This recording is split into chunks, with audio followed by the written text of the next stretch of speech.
नमस्कार दोस्तों, मैं देवेश शुक्ला आप सभी का स्वागत करता हूं आपके अपने यूट्यूब चैनल पर। मेरे प्यारे दोस्त, आज जो हमारी चर्चा का विषय होने वाला है ओएम में सेकेंड सेमेस्टर के शिक्षा शास्त्र के पेपर नंबर 2 के ऊपर हम चर्चा करने वाले हैं। ठीक है, बात करें पेपर नंबर 2 का नाम है मेरे प्यारे दोस्त एजुकेशनल एडमिनिस्ट्रेशन एंड मैनेजमेंट, मतलब शैक्षिक प्रशासन एवं प्रबंधन। ये आपके पेपर का नाम है। तो आप अपने सिलेबस से जरूर मिला लीजिएगा कि आपके पेपर नंबर 2, 1, 3, 4 किसी का नाम है। अगर है तो तैयारी कीजिए, कोई दिक्कत नहीं है। नहीं तो पता चला कि आप वहाँ से देख के पेपर नंबर 2 की तैयारी करके गए और वहाँ पे आपका ये पेपर था ही नहीं। ठीक है, तो ये एक बार आप जरूर मिला लीजिएगा। ये आपका आज मॉडल पेपर तैयार किया गया है जो आपके एग्जामिनेशन 2023 के लिए काफ़ी ज़्यादा इंपॉर्टेंट होने वाला है। ये मॉडल पेपर आपका राष्ट्रीय शिक्षा नीति 2020 के अकॉर्डिंग जो है तैयार किया गया है। ठीक है, चलिए बात करते हैं। आपको जो पेपर मिलता है मेरे प्यारे दोस्त, उसको पूरा सॉल्व करने के लिए 2 घंटे का समय मिलता है। और यहाँ पे अधिकतम मार्क जो आपके होते हैं, अधिकतम अंक जो आपको मिलने होते हैं वो 75 नंबर मिलने होते हैं। ठीक है, चलिए बात करें मेरे प्यारे दोस्तों, आप सभी को पता भी है कि पूरे पेपर को 3 खंड में बांट दिया जाता है, खंड आ, खंड बा और खंड सा। बात करते हैं खंड आ, जिसको हम अति लघु उत्तरीय के नाम से भी जानते हैं। इसमें आपको सभी के सभी प्रश्न करने रहते हैं। टोटल 10 प्रश्न दिए जाते हैं। ठीक है, प्रत्येक प्रश्नों का जवाब जो है आपको 50 शब्दों में देना रहता है। एक प्रश्न आपके 3 नंबर के हो जाते हैं, तो 10 के 10 आपके कितने के हो जाएंगे मेरे प्यारे दोस्त? 30 नंबर के हो जाते हैं। ठीक है, चलिए बात करते हैं क्वेश्चंस के बारे में। तो पहले का पहला क्वेश्चन यहाँ से आपसे पूछा गया है कि पर्यवेक्षण और निरीक्षण में आपको यहाँ पे अंतर बताना है। तो यहाँ पे आप लिखेंगे पर्यवेक्षण संस्थाओं के सुधार के लिए एक नियोजित कार्यक्रम है, जबकि निरीक्षण एक नियमित कार्यक्रम है जिसका उद्देश्य भी विद्यालय की व्यवस्था को समुचित बनाना है। ठीक है, चलिए इसके कुछ आप अंतर भी लिखेंगे। पहला नंबर डाल के आपको लिखना होगा निरीक्षण औपचारिक है जबकि पर्यवेक्षण अनौपचारिक है। ठीक है, दूसरा आपको लिखना होगा निरीक्षण असहयोगी प्रक्रिया है जबकि पर्यवेक्षण जो है सहयोगी प्रक्रिया है। ठीक है, तीसरा आप लिखेंगे निरीक्षण में आत्मगत तत्वों का अधिपत्य होता है, पर्यवेक्षण में वस्तुगत तत्वों का क्या दिया जाता है मेरे प्यारे दोस्त?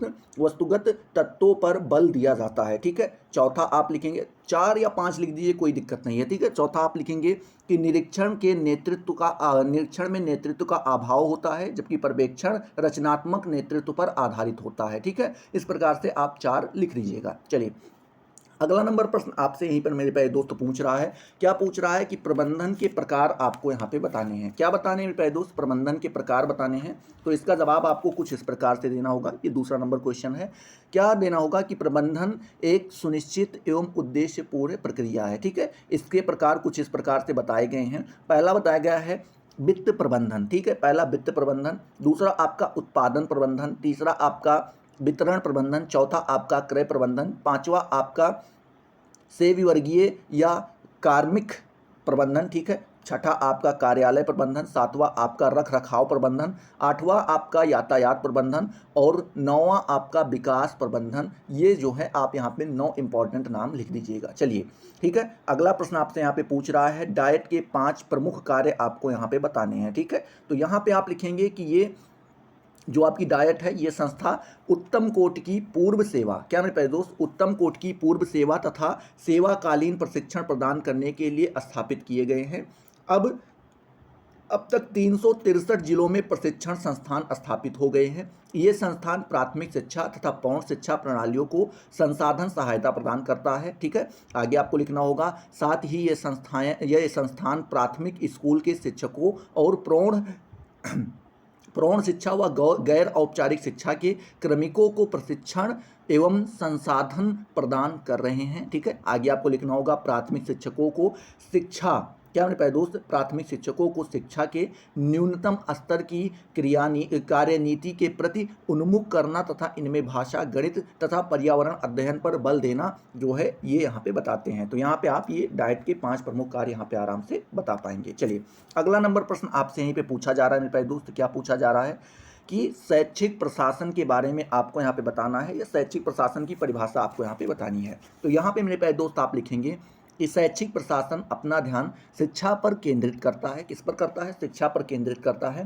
शैक्षिक प्रशासन का संबंध शैक्षिक नीतियों, शैक्षिक नियोजन, निर्देशन, समन्वय, ठीक है, एवं शैक्षिक कार्यक्रमों के परिनिरीक्षण से है। ठीक है, आगे आपको लिखना होगा इंसाइक्लोपीडिया ऑफ एजुकेशन रिसर्च में शैक्षिक प्रशासन की परिभाषा निम्न प्रकार से बताई गई है। क्या बताई गई है? वहाँ पर लिखते हैं कि शैक्षिक प्रशासन वह प्रक्रिया है जिसके द्वारा कार्यकर्ताओं के प्रयासों में सामंजस्य स्थापित किया जाता है तथा उक्त सामग्री को इस प्रकार से प्रयोग में लाया जाता है कि मानवीय गुणों का विकास प्रभावशाली ढंग से हो। ठीक है, आगे आपको लिखना होगा, यह प्रक्रिया केवल बालकों एवं नवयुवकों के विकास से ही संबंधित नहीं है बल्कि इसके अंतर्गत प्रौढ़ एवं कार्यकर्ताओं के विकास को भी महत्व दिया जाता है। ठीक है, दूसरा आप लिखेंगे, बेलफोर ग्राहम महोदय ने लिखा है इसके बारे में। क्या लिखा है कि शैक्षिक प्रशासन उक्त बालकों, क्या मेरे प्यारे दोस्त, शैक्षिक प्रशासन उपयुक्त बालकों को उपयुक्त शिक्षकों द्वारा समुचित शिक्षा प्राप्त करने के योग्य बताता है। ठीक है, जिसमें वे उपलब्ध आर्थिक संसाधनों का उपयोग करके अपने प्रशिक्षण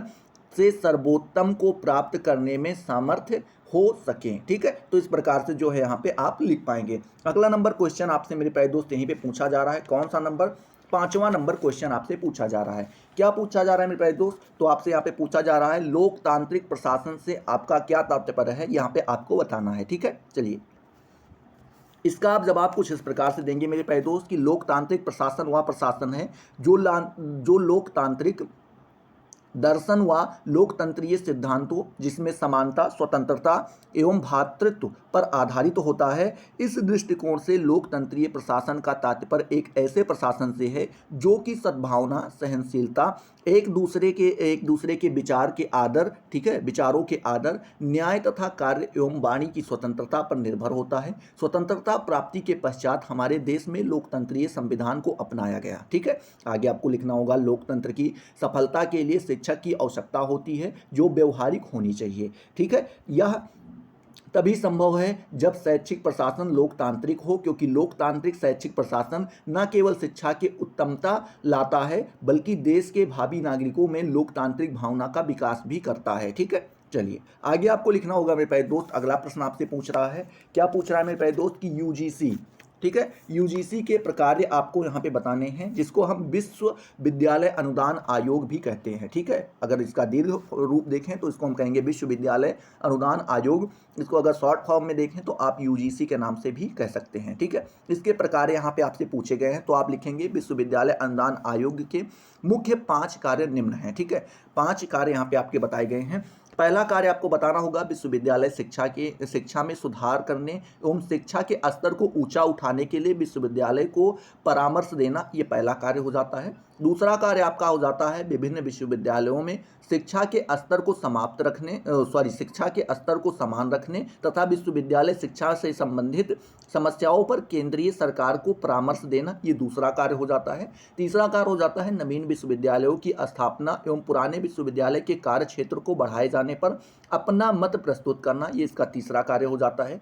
चौथा कार्य हो जाता है विश्वविद्यालय की आर्थिक आवश्यकताओं की जांच करना और केंद्रीय सरकार द्वारा उनको सहायता अनुदान दिए जाने वाली धनराशि से संबंध में सुझाव देना, ये इसका चौथा कार्य हो जाता है। पांचवा कार्य आप यहाँ पे लिखेंगे कि अपने कोष में दिए जाने वाले धन को विश्वविद्यालय में वितरित करना और इस संबंध में अपनी नीति का निर्धारण करना, ये इसका 5वां कार्य हो जाता है। ठीक है, तो आई होप ये आपके जो है यूजीसी के प्रकार यहाँ पे आपको समझ में आ गए होंगे। अगर आपको सारी चीज़ें समझ आ रही हैं तो फटाफट वीडियो को लाइक करो, अपने दोस्तों के साथ शेयर करो और अभी तक अगर आपने चैनल को जो है सब्सक्राइब नहीं किया तो सब्सक्राइब करके बेल आइकन को जरूर प्रेस कर दो जिससे आपको सारी नोटिफिकेशन मिलती रहे। ठीक है, बात करते हैं 7वें नंबर प्रश्न के बारे में। तो 7वां नंबर प्रश्न आपसे पूछ रहा है नेतृत्व की अवधारणा से आप क्या समझते हैं, आपको यहाँ पे बताना है।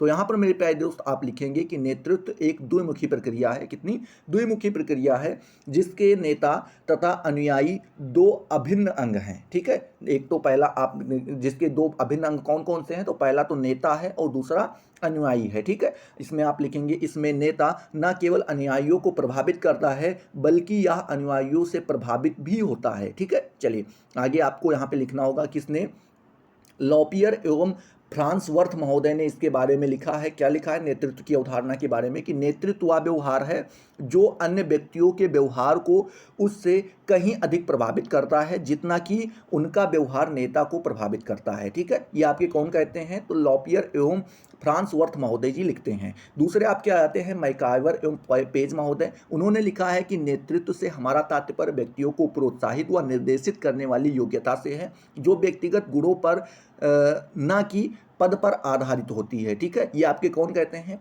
मैकाइबर एवं पेज महोदय कहते हैं। अगले आपके आ जाते हैं किम्बाल यंग महोदय। किसने, किम्बाल यंग महोदय ने लिखा है कि जिसे प्रायः नेतृत्व कहते हैं उसे अधिक उपयुक्त रूप से प्रभुत्व कहा जा सकता है। ठीक है, तो ये आपके यहाँ पे 3 नाम लिख के आराम से डाल देंगे तो ये आपका हो जाएगा। ठीक है, चलिए अगला आपसे पूछ रहा है कि 5 केंद्रीय विश्वविद्यालय के नाम आपको यहाँ पे बताने हैं। ठीक है, क्या करने हैं, 5 केंद्रीय विश्वविद्यालय के नाम आपको यहाँ पे बताने हैं, इसके बारे में यहाँ पे आपको लिखना है। तो यहाँ पर मेरे प्यारे दोस्त आप इसका जवाब कुछ इस प्रकार से देंगे।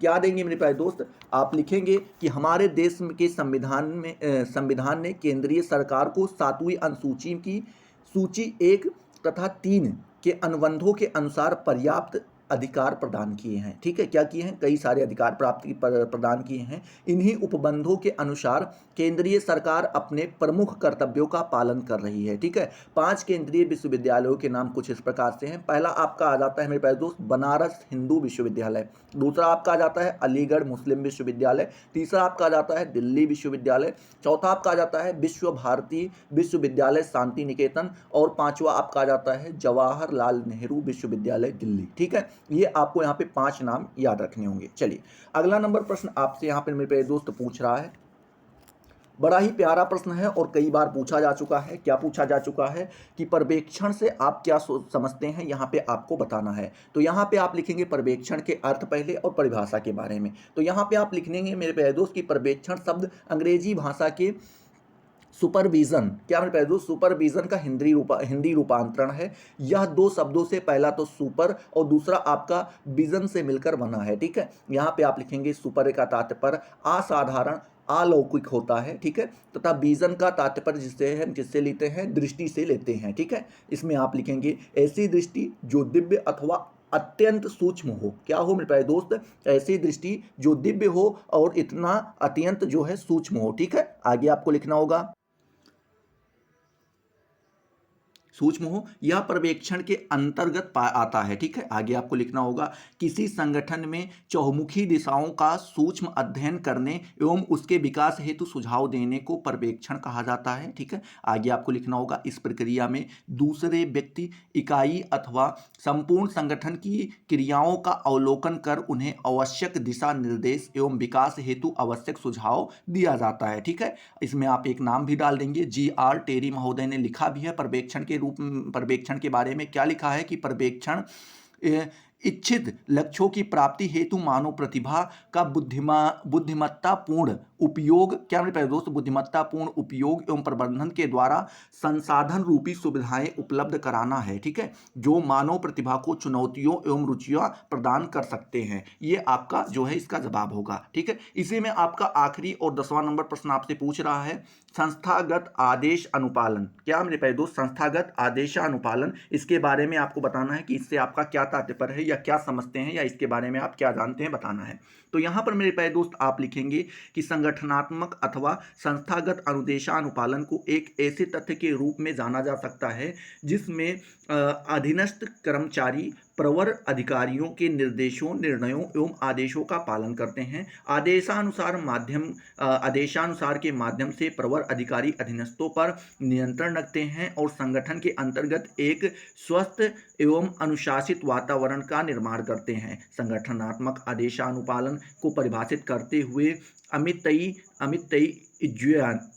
इज्जियोन, ठीक है, किसने, अमितई इज्जियोन के अनुसार देखें तो उन्होंने बताया है कि अनुदेशानुपालन एक ऐसा संबंध है जिसके अंतर्गत प्रवर अधिकारियों द्वारा अधीनस्थ कर्मचारियों पर नियंत्रण हेतु सत्ता का प्रयोग एवं अधीनस्थ कर्मचारियों के उस सत्ता के प्रति अपने दृष्टिकोण को आते हैं। ठीक है, तो इस प्रकार से आप इसके बारे में लिख पाएंगे। मेरे प्यारे दोस्त, जैसे ही आपका खंड आ मतलब अति लघु उत्तरीय वाला सेक्शन समाप्त होता है, वहीं से आपका खंड बा मतलब लघु उत्तरीय वाला सेक्शन स्टार्ट हो जाता है। इसमें आपको केवल 4 प्रश्न करने रहते हैं। प्रत्येक प्रश्नों का जवाब आपको जो है 150 शब्दों में देना रहता है। ठीक है, कितने शब्दों में प्यारे दोस्त, तो 150 शब्दों में आपको यहाँ पे देना रहता है। और बात करें तो यहाँ पे एक प्रश्न के आपको 6 नंबर मिलते हैं, तो 4 प्रश्न के आपको 6 चौको 24 नंबर यहाँ पे प्राप्त हो जाते हैं। ठीक है, चलिए इसमें आप लिखेंगे मेरे प्यारे दोस्त कि प्रबंधन किसी भी उपकरण की क्या मेरे प्यारे दोस्त, प्रबंधन किसी भी उपक्रम का मस्तिष्क एवं जीवनदायिनी तत्व होता है। ठीक है, क्या होता है? जीवनदायिनी तत्व होता है। संगठन को गतिशील एवं विकासोन्मुख रखने के लिए निरंतर उद्दीपन की आवश्यकता होती है। प्रबंधन ही इस प्रेरक शक्ति का एकमात्र स्रोत है। वर्तमान समय में एक अच्छे प्रबंधन का महत्व दिनों दिन बढ़ता जा रहा है। ठीक है, आगे आपको लिखना होगा इसके प्रमुख कारण कुछ यहाँ पे बताए गए हैं। पहला कारण तो आपका बताया गया है मानवीय संसाधनों का विकास करने हेतु। ठीक है, इसमें आप लिखेंगे प्रबंधन का एक अर्थ मानवीय क्रियाओं के रूप में भी लगाया जाता है। इस अर्थ में प्रबंधन मानवीय संसाधनों की कुशलता में वृद्धि करता है, उनका सर्वांगीण विकास करता है। वस्तुतः प्रबंधन की सभी क्रियाएं मानव व्यवहार से ही किसी न किसी रूप से संबंधित होती हैं। ठीक है, आगे आपको लिखना होगा कुशल प्रबंधन निर्धारित लक्ष्यों की प्राप्ति के लिए योग्य व्यक्तियों का चयन करते हैं, उन्हें उचित प्रशिक्षण प्रदान करते हैं, उनकी व्यक्तिगत क्षमताओं को पहचान कर उन्हें कार्य आवंटन करते हैं, उनकी समस्याओं का निराकरण करते हैं तथा उनके विकास के अवसर व प्रेरणा प्रदान करते हैं। ठीक है, इस प्रकार मानव साधनों के विकास में प्रबंधन का महत्वपूर्ण स्थान होता है। शैक्षिक संगठनों में तो मानवीय तत्व को ही सर्वोपरि होता है। ठीक है, इस प्रकार से आप लिखेंगे।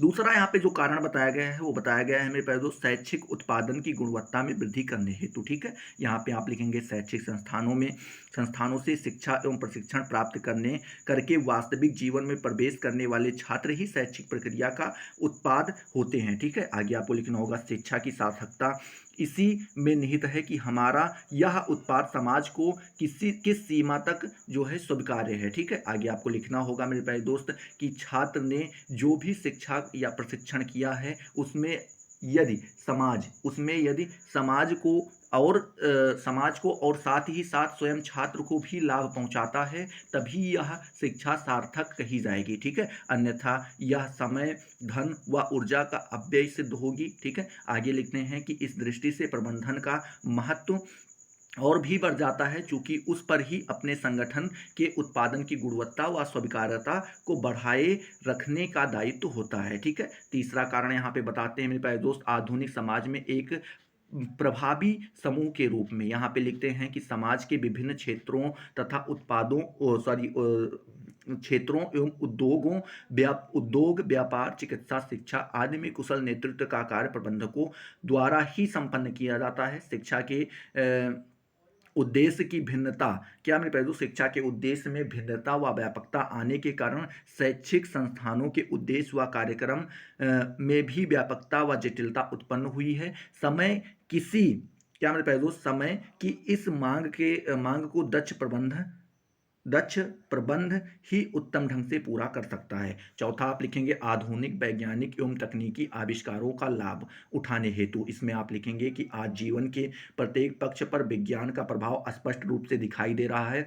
शिक्षा के उद्देश्यों को प्रभावशाली ढंग से प्राप्त करने हेतु तकनीकी ज्ञान का प्रयोग शैक्षिक परिस्थितियों में भी किए जाने लगा है। ठीक है, आगे आपको लिखना होगा प्रशिक्षण तकनीकी व्यवहार तकनीकी, सूचना तकनीकी एक मिनट, चलिए, इसमें आपको लिखना होगा शिक्षण तकनीकी, व्यवहार तकनीकी, सूचना तकनीकी व प्रणाली विश्लेषण आदि के व्यवहारिक उपयोग से शिक्षण आकर्षक प्रक्रिया के साथ साथ संपूर्ण संगठनात्मक परिवेश को उत्तम रूप से दिखाया जा सकता है। परंतु इन सभी तकनीकों का ज्ञान व उन्हें प्रयोग करने में दक्षता उत्पन्न करना प्रबंधन का दायित्व है। ठीक है, आगे आप लिखेंगे साथ ही प्रबंधक के द्वारा वैज्ञानिक शोध कार्यों को प्रेरित किया जाना आवश्यक है। ठीक है, पांचवा यहाँ पे लिखते हैं कि सामाजिक उत्तरदायित्वों के निर्वाह हेतु। यहाँ पे आपको लिखना होगा कि वर्तमान समय में प्रबंधक का कार्य संगठन की स्थापना करने के अतिरिक्त व्यवस्था करने, संचालन करने तथा लाभ प्राप्त करने तक ही सीमित नहीं माना जाता है। भारत जैसे लोक कल्याणकारी राजतंत्र में शिक्षा को राज्य का ही दायित्व माना जाता रहा है। ठीक है, आगे आपको लिखना होगा अतः शिक्षा पर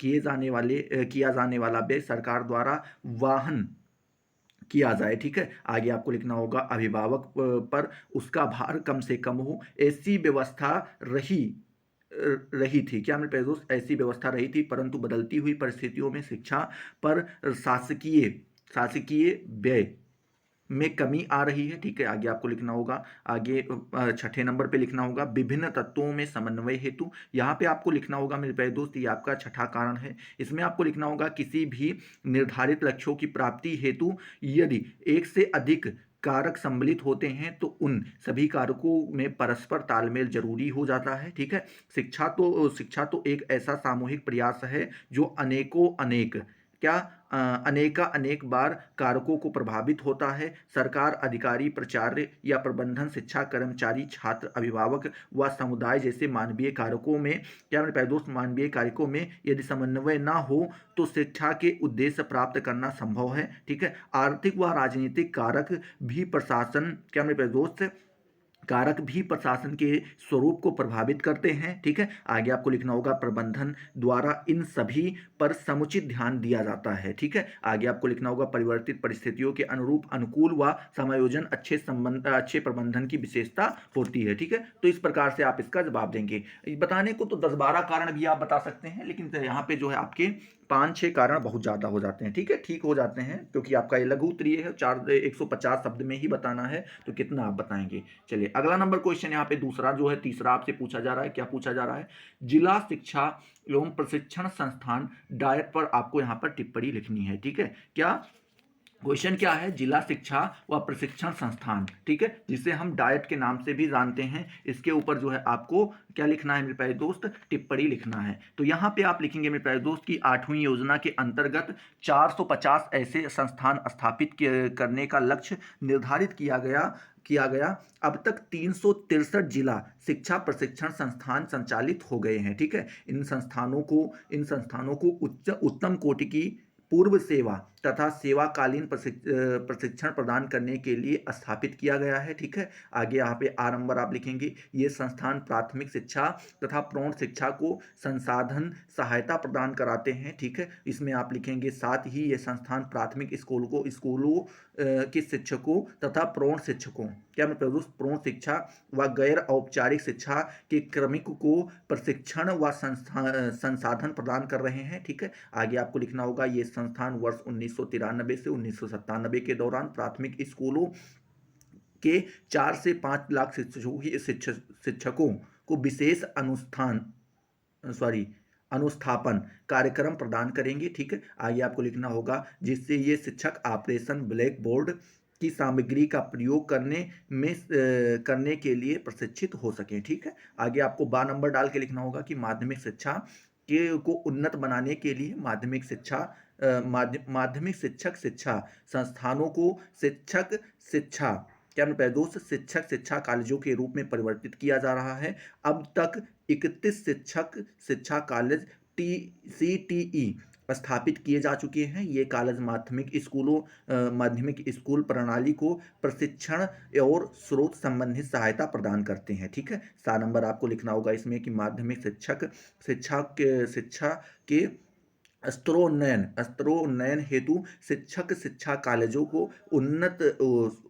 को उच्च शिक्षा अध्ययन संस्थानों के रूप में परिवर्तित करने के लिए कदम उठाए गए हैं। वर्ष 1992 से 1993 में 10 उच्च शिक्षा अध्ययन संस्था स्थापित करने की संस्तुति की गई है, ठीक है। आगे आपको लिखना होगा ये संस्थान माध्यमिक शिक्षा प्रणाली को स्रोत संबंधित सहायता प्रदान करेंगे। ये आपका तीसरे नंबर का जवाब होगा। चौथा नंबर प्रश्न यहीं पे मेरे प्यारे दोस्त आपसे पूछ रहा है। क्या पूछ रहा है कि पर्यवेक्षण की प्रमुख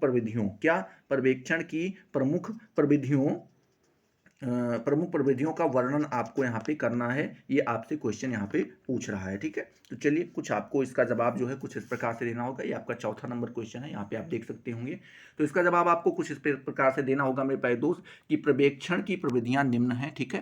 पर्यवेक्षण की प्रविधियाँ क्या हैं? निम्न है। वेबर के अनुसार देखें तो उन्होंने कहा है कि अमेरिका के प्रोफेसर वेबर ने अपने विशेष अध्ययन के आधार पर पर्यवेक्षण की प्रविधियों की एक सूची तैयार की। इन प्रविधियों को शिक्षकों द्वारा भी मान्यता प्रदान की गई, ठीक है। आगे आपको लिखना होगा इस सूची के अंतर्गत जिन प्रविधियों को सम्मिलित किया गया है उनमें प्रमुख निम्नलिखित आते हैं। पहला तो ये बताया गया है समस्याओं का अध्ययन करने हेतु शिक्षकों को विभिन्न समितियों में संगठित करना। दूसरा ये बताया गया है कि पर्यवेक्षण हेतु विशेष उपकरणों का अध्ययन करने के लिए शिक्षक वर्ग की मीटिंग बुलाना, ठीक है। तीसरा आपका यहाँ पे बताया गया है मेरे प्यारे दोस्त, क्या बताया गया है कि विचार गोष्ठियों का आयोजन करना जिसमें अभिभावक, छात्र, शिक्षक व प्रबंधन भाग लें। ठीक है। चौथा आपका यहाँ पे बताया गया है मेरे प्यारे दोस्त कि एक विद्यालय के शिक्षकों का दूसरे विद्यालयों को देखने जाना। ठीक है। उसके बाद पांचवा बताते हैं कि शिक्षकों द्वारा ग्रीष्मकालीन संस्थाओं में भाग लेना। छठा आपका बताते हैं व्यावसायिक पुस्तकालयों की व्यवस्था करना। ठीक है। तो यहाँ पर ये आपके जो है 6 क्या बताए गए हैं, 6 प्रमुख, इसमें से 6 प्रमुख कार्य बताए गए हैं। ठीक है।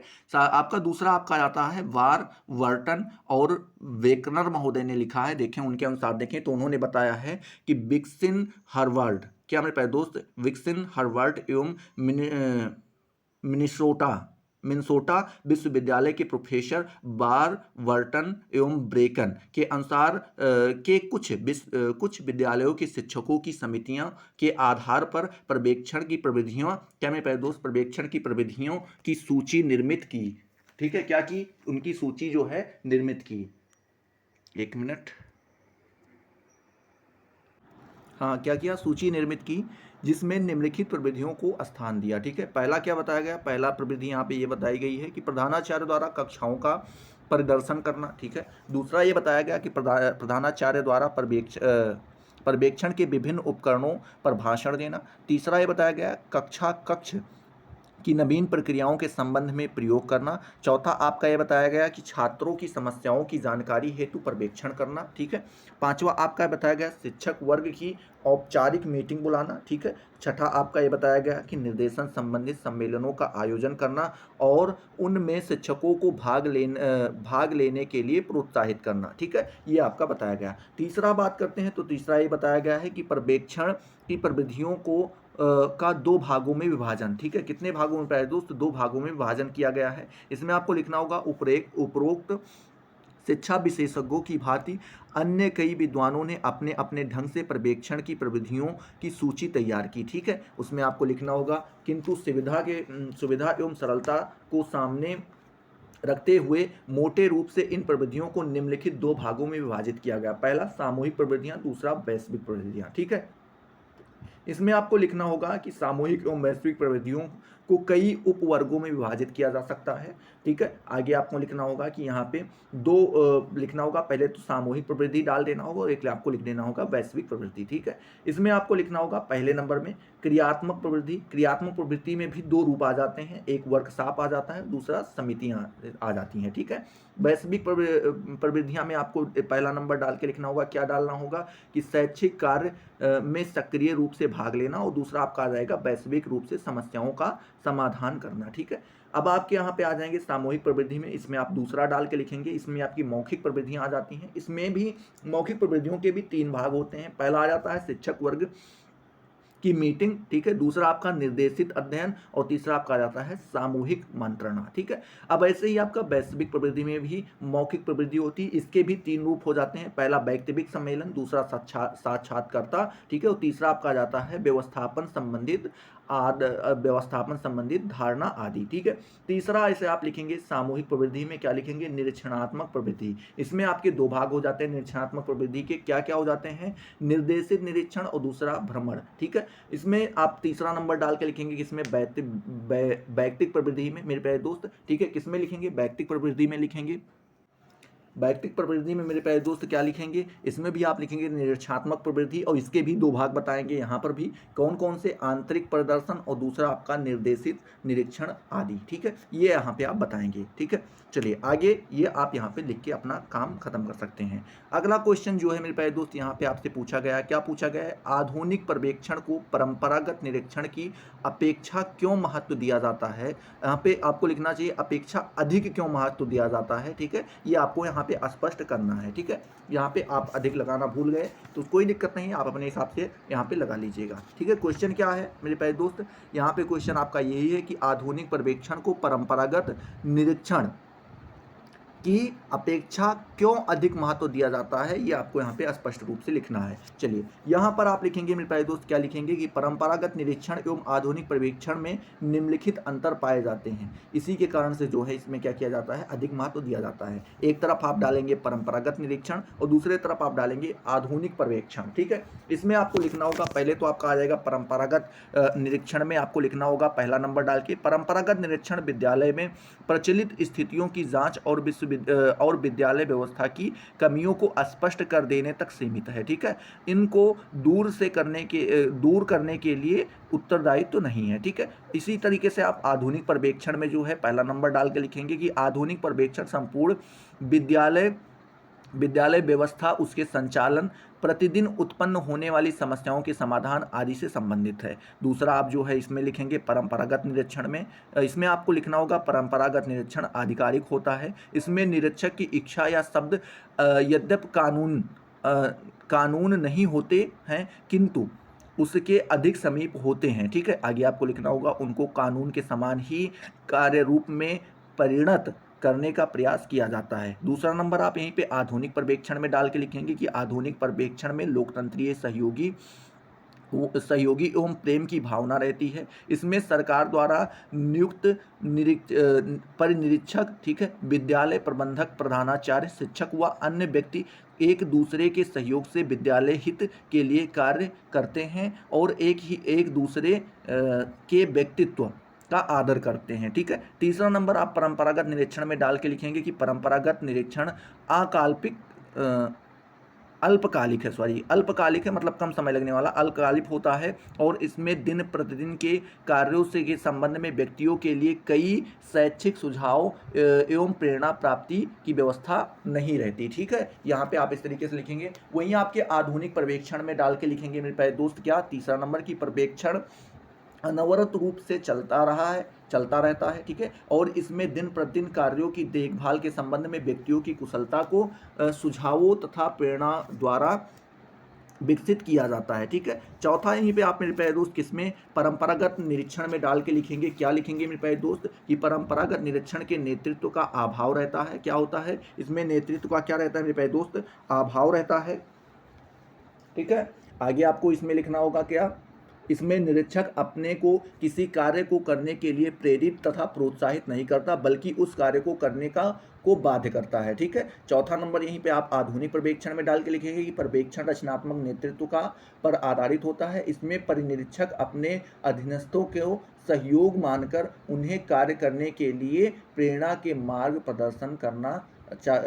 प्रदान करता है। ठीक है, ये आप यहाँ पे पांचवा नंबर डाल के वहीं पे परंपरागत निरीक्षण में आप लिखेंगे कि परंपरागत निरीक्षण अस्वाभाविक या औपचारिक होता है। ठीक है, साथ ही यह लादा हुआ होता है। ठीक है, पांचवा नंबर वहीं पे आप डाल के मेरे प्यारे दोस्त किस में लिखेंगे, वहीं पे आप आधुनिक पर्यवेक्षण में लिखेंगे कि पर्यवेक्षण स्वाभाविक या अनौपचारिक होता है और यह वास्तविक परिस्थितियों में उत्पन्न होता है, अर्थात आवश्यकता अनुसार उसकी मांग होती है। ठीक है, तो यहाँ पे आप इस प्रकार से लिख पाएंगे। यहीं पे आपका देखें तो छठा नंबर प्रश्न आपसे पूछ रहा है उत्तर प्रदेश में शिक्षा विभाग के प्रमुख पद और उनके उत्तरदायित्व के बारे में यहाँ पे आपको बताना है। ठीक है, तो इसमें आप लिखेंगे मेरे प्यारे दोस्त कि उत्तर प्रदेश के शिक्षा विभाग का सर्वोच्च अधिकारी क्या होता है मेरे प्यारे दोस्त, शिक्षा मंत्री होता है। ठीक है, जो कि राज्य की शिक्षा संबंधित नीतियों का निर्धारण करता है। शिक्षा मंत्री की सहायता के लिए एक उप शिक्षा मंत्री होता है। उप शिक्षा मंत्री के अतिरिक्त शिक्षा मंत्री की सहायता के लिए मेरे प्यारे दोस्त शिक्षा सचिव होता है, जो कि प्रशासनिक कार्यों को संपन्न कराता है। ठीक है, क्या करता है, संपन्न करता है। शिक्षा सचिव पर निर्धारित शिक्षा नीति के संपादन का दायित्व होता है। यही शिक्षा विभाग के उच्च अधिकारियों को स्थानांतरित करता है। शिक्षा मंत्री एवं उनके सचिव का कार्यालय लखनऊ में है। ठीक है, आगे आपको लिखना होगा शिक्षा संबंधित विषयों पर शिक्षा मंत्री को परामर्श देने के लिए परामर्शदात्री समिति भी होती है। ठीक है, जिसमें विधानसभा एवं विधान परिषद के सदस्य होते हैं। शिक्षा मंत्री को एक विशेषज्ञ परामर्शदाता के रूप में परामर्श देने के लिए शिक्षा संचालक होता है। ठीक है, जिस पर कि शिक्षा प्रशासन का संपूर्ण भार रहता है। उसके पास शिक्षा के क्षेत्र में क्या मेरे प्यारे दोस्त, क्षेत्र में सर्वोच्च कार्यपालिका शक्ति होती है। ठीक है, कार्यपालिका शक्ति होती है। शिक्षा संचालक का का कार्यालय इलाहाबाद में है, इसीलिए यह प्रायः यह कहा जाता है कि उत्तर प्रदेश में एक केंद्र का अभाव है। ठीक है, क्या एक केंद्र का अभाव है, अर्थात दोहरे शासन व्यवस्था है, दोहरी शासन व्यवस्था है। ठीक है, आगे आप लिखेंगे क्योंकि शिक्षा मंत्री व शिक्षा सचिव के कार्यालय लखनऊ में है और शिक्षा संचालक का कार्यालय इलाहाबाद में है, जो संपूर्ण शिक्षा प्रशासन को संचालित करता है। ठीक है, यद्यपि शिक्षा संचालक का कैंप ऑफिस लखनऊ में है, यहाँ की वह वर्ष की अधिकांश भाग व्यतीत करता है, किंतु फिर भी एक केंद्र की आवश्यकता है। ठीक है, आगे आपको लिखना होगा यहाँ की शिक्षा मंत्री और शिक्षा सचिव तथा शिक्षा संचालक के कार्यालय हों ताकि प्रशासनिक कार्य सुचारू रूप से चलाया जा सके। ठीक है, तो यहाँ पे आप लिख पाएंगे। 7वां नंबर क्वेश्चन यहीं पे मेरे दोस्त आपसे पूछ रहा है कि शैक्षिक प्रशासन में पोस्ट कार्ब, ठीक है, क्या पोस्ट कार्ब से क्या तात्पर्य है आपको यहाँ पे बताना है। ये आपका जो है क्वेश्चन है, क्या है मेरे दोस्त कि शैक्षिक प्रशासन में जो है पोस्ट कार्ब का क्या नेतृत्व होता है, यहाँ पे आपको बताना है। तो यहाँ पे आप लिखेंगे मेरे दोस्त हेनरी फ्योल को प्रशासन का पिता कहा जाता है। ठीक है, फ्योल के शब्दों में देखें तो उन्होंने बताया है शैक्षिक प्रशासन एक प्रक्रिया है जिसके निश्चित लक्ष्य होते हैं, लक्ष्य निश्चित होने के बाद व्यापक होते हैं। ठीक है, ये आपके कौन कहते हैं, तो ये आपके फ्योल महोदय जी कहते हैं। फ्योल ने प्रशासन को एक प्रक्रिया के रूप में माना है। ठीक है, तथा इस प्रक्रिया के 5 तत्व, ठीक है, 5 तत्व या कार्य बताए हैं। ठीक है, ये कार्य निम्नलिखित यहाँ पे बताए गए हैं। पहला आपका बताया गया है नियोजन, दूसरा आपका संगठन, तीसरा आपका आदेश, चौथा आपका समन्वय और 5वां आपका नियंत्रण। ये 5 यहाँ पे बताए गए हैं। ठीक है, आगे आप लिखेंगे लूथर गुलिक ने प्रशासन के कार्यों को POSDCORB, ठीक है, क्या मेरे दोस्त पोस्ट कार्ब, क्या पोस्ट कार्ब के रूप में निरूपित किया है। ठीक है, इसका जो है फुल फॉर्म भी होता है क्योंकि ये शॉर्ट फॉर्म है, ये क्या है आपका शॉर्ट फॉर्म है, तो यहाँ पे पोस्ट कार्ब लिख देंगे, तो यहाँ पे पोस्ट कार्ब बनाएंगे तो पोस्ट कार्ब के रूप में निरूपित किया बताया है। ठीक है, चलिए यहाँ पे आप लिखेंगे मेरे प्यारे दोस्त, कहाँ पे थे, निरूपित किया है। ठीक है, इसमें जो है आपके पहला आ जाता है नियोजन, दूसरा संगठन, तीसरा स्टाफ नियुक्ति, चौथा आपका निर्देशन, 5वां आपका समन्वय, छठा आपका आलेखन, 7वां आपका बजट। ठीक है, ये इस प्रकार से 7 आ जाते हैं। इसमें आप लिखेंगे मेरे प्यारे दोस्त, ये इसकी फुल फॉर्म है, क्या है मेरे प्यारे दोस्त, फुल फॉर्म है। पहला प्लानिंग, दूसरा ऑर्गेनाइजिंग, ठीक है, तीसरा स्टाफिंग, चौथा आपका डायरेक्टिंग, ठीक है, डायरेक्टिंग, उसके बाद आपका जो है अगला आ जाता है वो आ जाता है कोऑर्डिनेटिंग, फिर आपका आ जाता है रिपोर्टिंग, ठीक है, और लास्ट में आपका आ जाता है बजटिंग। ठीक है, क्या बजटिंग, ये इसका जो है पोस्ट कार्ब का जो है फुल फॉर्म होता है। ठीक है, इसमें आपको आगे लिखना होगा मेरे प्यारे दोस्त, क्या लिखना होगा कि सीरियस ने प्रशासन के तत्वों को PODCC के रूप में प्रयुक्त किया है। ठीक है, जिसका तात्पर्य है प्लानिंग नियोजन जिसे हम कहते हैं, ठीक है, ऑर्गेनाइजिंग संगठन जिसे कहते हैं, ठीक है, डायरेक्टिंग जिसे निर्देशन कहते हैं। ठीक है, उसके बाद यहाँ पे आपका C और C बच रहा है, तो एक C का मतलब हो जाता है आपका कोऑर्डिनेटिंग समन्वय जिसे हम कहते हैं, और दूसरा आखिरी आपका जाता है वो आ जाता है कंट्रोल एंड इवोल्यूशन जिसे हम नियंत्रण एवं मूल्यांकन के रूप में भी जानते हैं। ठीक है, तो चलिए यहाँ पे एक एक चीज़ के बारे में पहले जान लेते हैं। पहला तो यहाँ पे आप जान लेते हैं नियोजन का कार्य क्या होता है। तो नियोजन के बारे में मेरे प्यारे दोस्त आप लिखेंगे शिक्षा प्रशासन का प्रमुख कार्य नियोजन है। ठीक है, उद्देश्य प्राप्ति हेतु यह प्रथम चरण है जिसके अंतर्गत उद्देश्यों को ध्यान में रखकर सभी संभावित कार्य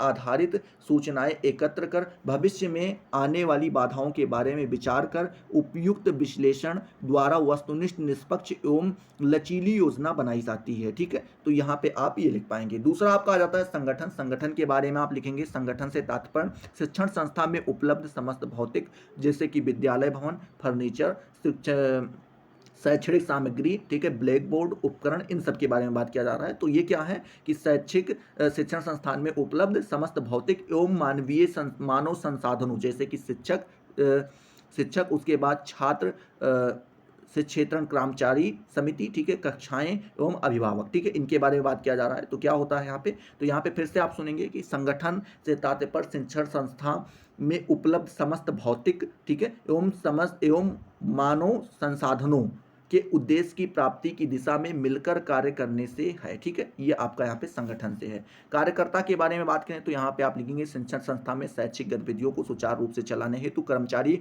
आवश्यक होते हैं। समस्त कर्मचारी जैसे शिक्षक, शिक्षेत्रण कर्मचारी, प्रशासन आदि की नियुक्ति, ठीक है। उसके बाद सेवा सुरक्षा, सेवा शर्तें, सेवा उन्नत, पेंशन आदि की व्यवस्था करना शिक्षा प्रशासन का ही कार्य है, ठीक है। चौथा नंबर आप निर्देशन डालेंगे। निर्देशन में आप लिखेंगे, निर्देशन से तात्पर्य सेवारत समस्त कर्मचारियों को उनकी क्षमताओं, अनुभव, योग्यता, कौशल, रुचियों आदि पर आधारित कार्यों से विभाजन से है, ठीक है। ये आप यहाँ पे लिखेंगे। पांचवा नंबर आप समन्वय डाल के लिखेंगे, शिक्षण संस्थाओं में संघर्ष तथा द्वंद्व की स्थिति हटाने के लिए कर्मचारी तथा कार्यों में उचित समन्वय आवश्यक होता है, ठीक है। यहाँ पे आप लिखेंगे, शिक्षा प्रशासन सभी संस्थागत कर्मचारियों तथा अन्य संस्थाओं में पारस्परिक समन्वय बनाए रखने का कार्य करता है। इससे लक्ष्य प्राप्ति आसान हो जाते हैं, ठीक है। आलेखन के बारे में आप लिखेंगे। आलेखन के बारे में यहाँ पे बताया गया है, शिक्षा प्रशासन अपनी संस्था के विभिन्न क्रियाकलापों को अधोलेखित करता है, आलेखित करता है, ठीक है। जिससे वह समुदाय तथा उच्च अधिकारियों को इन क्रियाओं एवं संस्थाओं की उन्नति से अवगत करा सके, ठीक है। आगे आपको लिखना होगा, शिक्षा प्रशासक को क्या मेरे प्यारे दोस्त, शिक्षा प्रशासक को इस हेतु क्या मेरे प्यारे दोस्त, इस हेतु निरंतर शोध, निरीक्षण व अभिलेख द्वारा विभिन्न शिक्षा संबंधित योजनाओं, आदेशों तथा नियमों आदि का ज्ञान रखना आवश्यक है। सातवां आप लिखेंगे, वित्तीय नियोजन। इसमें आप लिखेंगे, किसी कार्य करने हेतु आवश्यक धन का अनुमान लगाना तथा उनका लेखा जोखा रखना बजट कहलाता है, ठीक है। इसमें आप लिखेंगे, शिक्षा प्रशासन के महत्वपूर्ण कार्यों के लिए कार्यों में से एक काम बजट बनाना है, ठीक है। तो इस प्रकार से आप इसके यहाँ पे लिख पाएंगे। तो आई होप ये जो है 7वां नंबर भी आपका यहाँ पे क्लियर हो गया होगा। 8वां नंबर मेरे प्यारे दोस्त क्वेश्चन आपका जो है, और लघु उत्तरीय का आखिरी क्वेश्चन है, ये आपसे यहाँ पे पूछा जा रहा है। क्या पूछा जा रहा है? प्रभावशाली नेतृत्व के आपको यहाँ पे कार्य बताने हैं। ये आपका जो है आखिरी क्वेश्चन है, ठीक है। तो इसके बारे में प्यारे दोस्त आप बताएंगे, क्या लिखेंगे? पहले तो आपको डाल देना होगा प्रभावशाली शैक्षिक नेतृत्व के कार्य, ठीक है। यहाँ पे आपको हेडिंग डालनी होगी। इसमें पहला कार्य आपको लिखा होगा सुनिश्चित नियोजन। इसमें आपको लिखना होगा, ये पहला कार्य होता है कि उद्देश्य प्राप्ति एवं उसकी सफलता के लिए नेता को अत्यंत कुशलतापूर्वक योजना बनानी चाहिए। शिक्षक नेता द्वारा योजना का निर्माण इस प्रकार किया जाता है, क्या किया जाता है मेरे दोस्त, किया जाता है जिससे शिक्षा की गुणवत्ता में वृद्धि होती है और विद्यालय के विकास द्वारा समाज का विकास होता है। दूसरा कार्य इनका हो जाता है वित्तीय कार्य कुशलता। इसमें आपको लिखना होगा शैक्षिक नेतृत्व का कार्य शैक्षिक संस्थाओं से जुड़े विभिन्न वित्तीय कार्यों में कुशलतापूर्वक संस्थान संपादन से जुड़ा होता है, ठीक है। नेता को विद्यालय निर्माण, भवन की सुव्यवस्था बनाने, पुस्तकालय, प्रयोगशाला, क्रीड़ा स्थल, कक्षा शिक्षा संबंधित कार्य जैसे कि परीक्षा संचालन, प्रयोगशाला की पुस्तकों की व्यवस्था आदि क्रियाओं का सफल संचालन के लिए पर्याप्त वित्तीय संसाधनों, क्या मैं दोस्त, वित्तीय साधनों का कुशलतम उपयोग करने का ढंग आना चाहिए। विद्यालय बजट, वार्षिक आय आदि का नियोजन एवं व्यय भी नेता द्वारा ही किया जाता है, ठीक है। तीसरा कार्य इनका हो जाता है क्या, विकास कार्यों में निरंतरता। इसमें आपको लिखना होगा कि शैक्षिक नेता, क्या मैं दोस्त, शैक्षिक नेता के कार्यों की प्रशंसा तभी होती है जब यह विद्यालय की निरंतर उन्नति के लिए प्रयत्न करें, ठीक है। आगे लिखा जाता है कि स्थानीय व्यक्तियों की सहायता प्राप्त करना, ठीक है। व्यक्तिगत योजनाओं के लिए विभिन्न स्रोतों से धन एकत्रित करना, शैक्षिक अधिकारियों को विद्यालय के लाभार्थ आमंत्रित करना, ठीक है। आगे आपको लिखना होगा नवीन अनुसंधानों एवं शैक्षिक पद्धतियों को अपनाना आदि अनेक ऐसे कार्य होते हैं, ठीक है। फिर आगे लिखना होगा जिनसे विद्यालय की निरंतर उन्नति होती है तथा शैक्षिक नेता की प्रसिद्धि में भी वृद्धि होती है, ठीक है। चौथा आप लिखेंगे, चौथा कार्य इनका आ जाता है क्या, संस्थागत प्रबंधन। क्या आ जाता है मेरे प्यारे दोस्त, संस्थागत प्रबंधन, ये इनका चौथा कार्य हो जाता है। इसमें आपको लिखना होगा मेरे प्यारे दोस्त कि शैक्षिक नेता ही विद्यालय प्रबंधन करता है और विद्यालय प्रशासन नियोजन आदि क्रियाओं का सफलतापूर्वक निर्वाह करता है, ठीक है। आगे लिखना होगा विद्यालय में छात्रों की पढ़ाई, खेलकूद, पुस्तकालय, प्रयोगशाला संबंधित सभी तत्वों से जुड़े निर्णय लेता है, ठीक है। तो इस प्रकार से आप इसके बारे में जो है संस्थागत प्रबंधन के बारे में बता पाएंगे। अगला यहाँ पर मेरे प्यारे दोस्त आप लिखेंगे, क्या लिखेंगे, नियुक्ति एवं चयन के बारे में। यहाँ पे लिखेंगे एक योग्य नेता ही योग्य अध्यापकों का चयन एवं नियुक्ति कर सकता है। अध्यापकों की योग्यता पर छात्रों का भविष्य टिका होता है। ठीक है, एक कुशल नेता ही अध्यापकों को एवं शैक्षिक संस्थाओं से जुड़े अन्य कर्मचारियों की नियुक्ति कर सकता है। इस संबंध में शैक्षिक नेता को विद्यालय से जुड़े प्रत्येक कर्मचारी की योग्यता, नियुक्ति हेतु आवश्यकता, ठीक है, आवश्यकता निर्देशों, उसके बाद लिखते हैं पदोन्नति हेतु आवश्यक योग्यताओं का ज्ञान होना चाहिए। ठीक है, छठा आपका आ जाता है छात्रों के प्रवेश की योजना। इसमें आप लिखेंगे शैक्षिक संस्था की सामर्थ्य के अनुरूप छात्रों को प्रवेश देना और इस संदर्भ में अध्यापकों की समिति निर्मित करना, प्रवेश परीक्षा की व्यवस्था करना, छात्रों के पुराने चारित्रिक एवं शैक्षिक प्रमाण पत्रों का अवलोकन करना आदि कार्य शैक्षिक नेतृत्व से जुड़े रहते हैं। प्रभावशाली छात्रों, कुशल खिलाड़ियों एवं पठेतर क्रियाओं के अग्रणी छात्र को प्रवेश देने में नेता को सजग रहने की आवश्यकता होती है। ठीक है, तो इस प्रकार से आप इसके बारे में बता पाएंगे। तो जैसे ही मेरे प्यारे दोस्त लघु उत्तरीय वाला सेक्शन समाप्त होता है, वहीं से आपका खंड सा मतलब दीर्घ उत्तरीय वाला सेक्शन भी शुरू हो जाता है। ठीक है, इसमें आपको केवल 2 प्रश्न करने रहते हैं। एक प्रश्न आपका 10.5 मतलब 10.5 नंबर का होता है, तो 2 प्रश्न आपके 21 नंबर के हो जाते हैं। प्रत्येक प्रश्न का जवाब आपको 450 शब्दों में देना रहता है।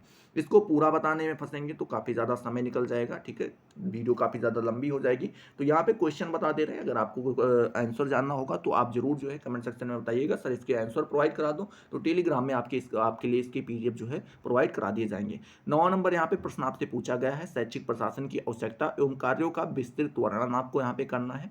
10वां नंबर प्रश्न आपसे पूछा गया है, निर्णय लेने की प्रक्रिया में प्रधानाचार्य की भूमिका का वर्णन आपको यहाँ पे करना है। 11वां नंबर क्वेश्चन पूछा गया है, प्रबंधन में टेलरवाद के सिद्धांत के प्रमुख तत्व एवं उनकी आलोचना यहाँ पे करनी। ठीक है, अगला आपका प्रश्न यहाँ पे पूछा गया है मेरे दोस्त की प्रशासन नौकरशाही के रूप में उल्लेख कीजिए, यहाँ पे आपको ये बताना है। तो आई होप ये सारी चीज़ें आपको क्लियर हुई होंगी। अगर क्लियर हुई तो फटाफट वीडियो को लाइक करो, अपने दोस्तों के साथ शेयर करो। अभी तक अगर आपने चैनल को सब्सक्राइब नहीं किया तो सब्सक्राइब करके बेल वाले आइकन को जरूर प्रेस कर दो, जिससे आपको सारी नोटिफिकेशन मिलती रहें और आप उनसे लगातार लाभान्वित होते रहें। तो चलिए अगले वीडियो में मिलते हैं नए जोश नए टॉपिक के साथ। तब तक के लिए जय हिंद, जय भारत।